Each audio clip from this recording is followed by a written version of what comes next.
¿Qué has estado haciendo en los últimos minutos? Bien, no es difícil saber que vienes de haber manipulado algún dispositivo.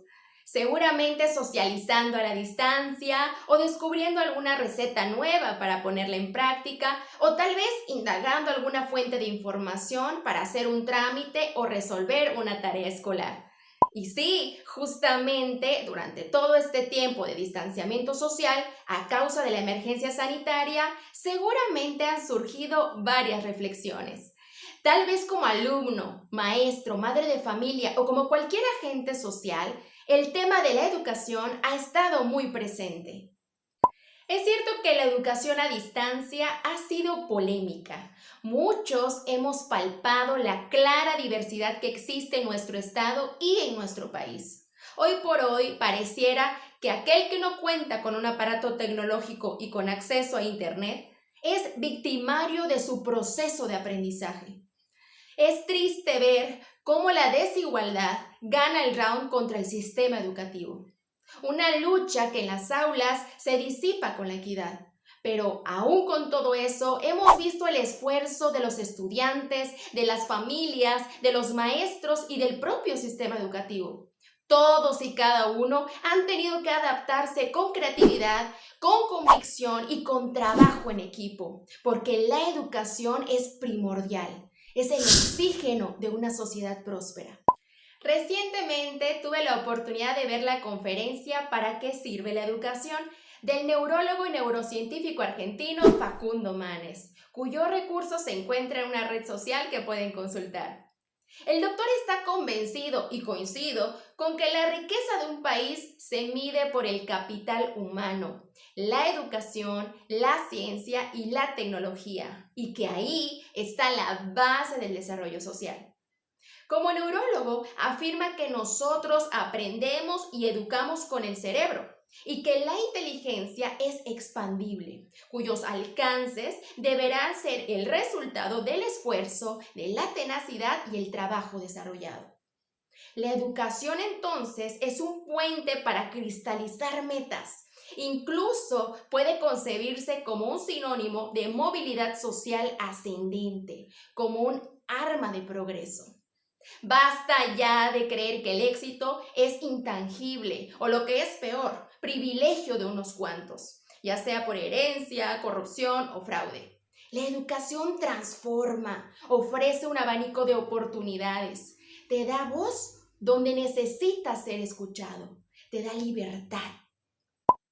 Y bueno, puedo sonar romántica con mis planteamientos, pero estoy segura que valen la pena, y lo digo como maestra, como estudiante y como ciudadana, porque solo tengo dos caminos: quedarme sentada juzgando al sistema educativo y al gobierno, o bien ser una participante activa en la sociedad que ansía la evolución y el progreso como muchos, pero que desde su trinchera hace la diferencia. Ahora podemos vislumbrar el para qué, pero ¿nos queda claro el cómo? El doctor Facundo nos enmarca varios aspectos importantes en la educación, mismos que quisiera puntualizar en 7. El primero es que el cerebro humano aprende cuando algo nos motiva. Y no puedo estar más de acuerdo con esto, porque está claro que aprender algo nos debe representar no solo una necesidad, sino un interés. Algo cargado de emoción será determinante en el aprendizaje.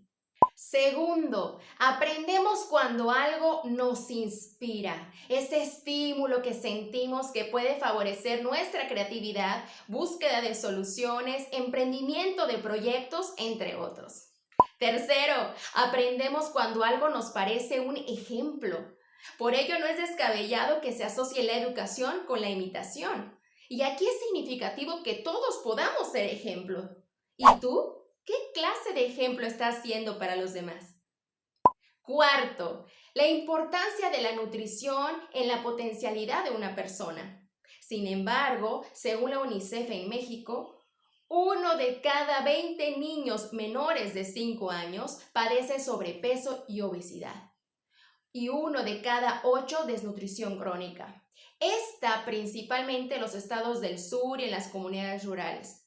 Tales datos crudos ponen de manifiesto el problema que afecta a la infancia en su bienestar y en su proceso de desarrollo intelectual. Un niño que no tiene los nutrimentos necesarios tiene dificultades en su aprendizaje. Lo mismo ocurre con el sueño, y ese es el quinto. Cuando dormimos, las conexiones cerebrales asocian pensamientos y generan conocimiento, por lo que es vital el descanso. Sexto, aprendemos cuando jugamos. Y es que el juego tiene un rol importante, por ello es una de las principales estrategias didácticas en los niveles educativos. Prioritariamente en la educación preescolar y primaria, pero no solo es detonante para los niños, sino para los adultos también. ¿Por qué entonces con el tiempo dejamos de jugar? ¿Será que verlo como una actividad que expone, ridiculiza y vulnera la identidad es algo que la sociedad va imponiendo con la edad? ¿O será más bien que un episodio de juego en la infancia nos marcó para evitarlo en la adultez? Solo recordemos el placer que nos genera el juego y descubriremos el aprendizaje que hemos adquirido. Séptimo y último, aprendemos en equipo, en interacción con otros. El doctor Manes decía que la inteligencia colectiva es mucho más que la suma de las inteligencias individuales. Lamentablemente, la situación actual ha mermado esa interacción. La ha reducido a los grupos familiares y a los grupos escolares con una pantalla de por medio, confirmándonos a todos que el contacto humano es irreemplazable, pues estimula el conocimiento colectivo. Hoy se sabe que no dejamos de aprender, no importa el género, la edad, vamos, ni siquiera el último grado de estudios lo determina. Lo importante es tener presente que aprendemos con motivación, inspiración, ejemplo, juego, interacción y si procuramos hábitos alimenticios y físicos saludables. En cuanto al papel del docente, nunca un aparato va a reemplazar su importancia. Esto más bien es una cuestión de evolución. Ciertamente, hace muchos años era usual ver llegar al maestro a transmitir sus conocimientos y era admirado porque era la única fuente de información. En la actualidad existe la creencia de una amenaza por parte de las tecnologías. Hoy los alumnos tienen mayor acceso a estas, por lo que la información ya no les genera inspiración y respeto como en generaciones atrás.